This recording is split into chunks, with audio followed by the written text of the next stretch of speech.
अभी हमने दिखाई वो बेहद हैरान और परेशान करने वाली है, चिंता में डालने वाली है। लेकिन कोरोना वायरस से जुड़ी एक और खबर जो देश के लिए अच्छी नहीं है वो ये है कि पिछले 24 घंटे में देश में सबसे ज्यादा, जी हां, 1463 मामले सामने आए हैं। 29 लोगों की मौत हुई है। हालांकि अच्छी बात यह है कि 210 लोग ठीक होकर घर भी गए हैं। आप सोचेंगे कि अचानक से ये आंकड़े कैसे बढ़ गए, इसकी वजह हम आपको बताएंगे। लेकिन उससे पहले ये जान लीजिए कि कल दिल्ली में तबलीगी जमात के और 325 लोगों के कोरोना संक्रमण होने की रिपोर्ट आई। और जब हम ये देखते हैं कि देश के 5 बड़े राज्यों में कोरोना संक्रमण के मामलों में जमात का रोल क्या है, तो आंकड़े हैरान कर देते हैं। सबसे पहले बात दिल्ली की करेंगे। दिल्ली में कोरोना के 1510 मामले हैं। आपको जानकर हैरानी होगी कि इसमें 1071 जमात से जुड़े लोग हैं। यानी दिल्ली में कुल मामलों का जो 70% हिस्सा है वो ये जमाती है जिनकी वजह से कोरोना फैला है। अब बात तमिलनाडु की कर लेते हैं। तमिलनाडु में कोरोना के जो मामले हैं वो हैं 1173।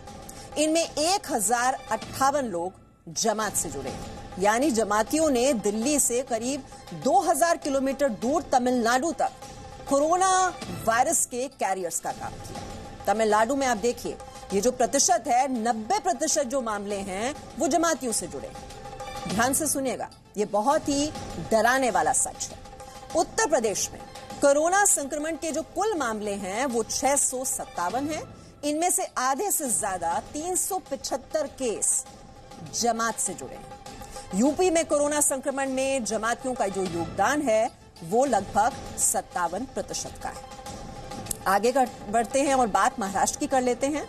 यहां पर आपको बता दें 57 जमाती कोरोना संक्रमित हैं, जबकि कर्नाटक के कुल 258 मामलों में 40 कोरोना संक्रमित जमात से जुड़े हैं। जो कुल संक्रमण का अगर हम हिसाब लगाएं तो 15.50% बनता है। तो जमात की वजह से कैसे पूरे जो देश है वो कोरोना संक्रमण के दलदल में फंस गया, कैसे ये फैलता चला गया, ये विस्तार से समझने के लिए आप ये रिपोर्ट ध्यान से देखिए।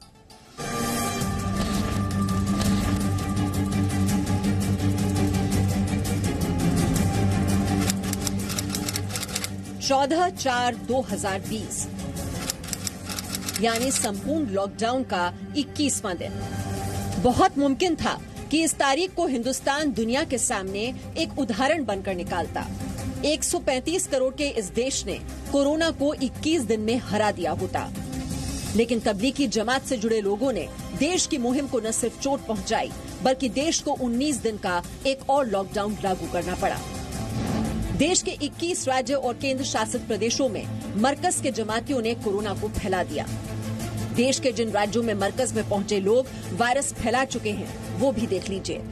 दिल्ली, उत्तर प्रदेश, महाराष्ट्र, तमिलनाडु, आंध्र प्रदेश, तेलंगाना, पंजाब, गुजरात, बिहार, राजस्थान, कर्नाटक, असम, उत्तराखंड, हरियाणा, हिमाचल प्रदेश, जम्मू और कश्मीर, झारखंड, केरल, अरुणाचल प्रदेश, अंडमान निकोबार, पुडुचेरी। जमात की जिद ने कोरोना के खिलाफ मुहिम में सबसे बड़ा नुकसान पहुंचाया दिल्ली को।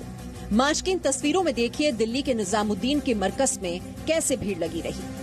ये वीडियो देखिए और समझिए कि दिल्ली पुलिस ने कैसे संपूर्ण लॉकडाउन से पहले मरकज के सभी लोगों को चले जाने के लिए कहा था। लेकिन आज जिद्दी जमात की वजह से दिल्ली में कोरोना संक्रमण के कुल मामलों में से करीब 70% के पीछे यही लोग हैं।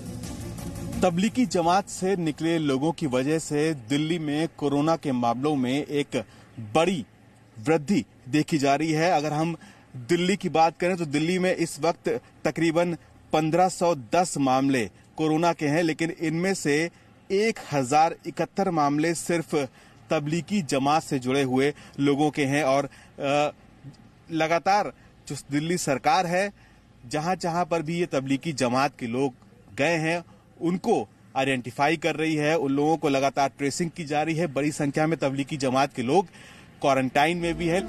जमात के इन लोगों ने कोरोना से लड़ने की दिल्ली सरकार की कोशिशों को किस तरह पलीता लगा दिया, ये आप खुद दिल्ली के उप मुख्यमंत्री मनीष सिसोदिया से सुनिए।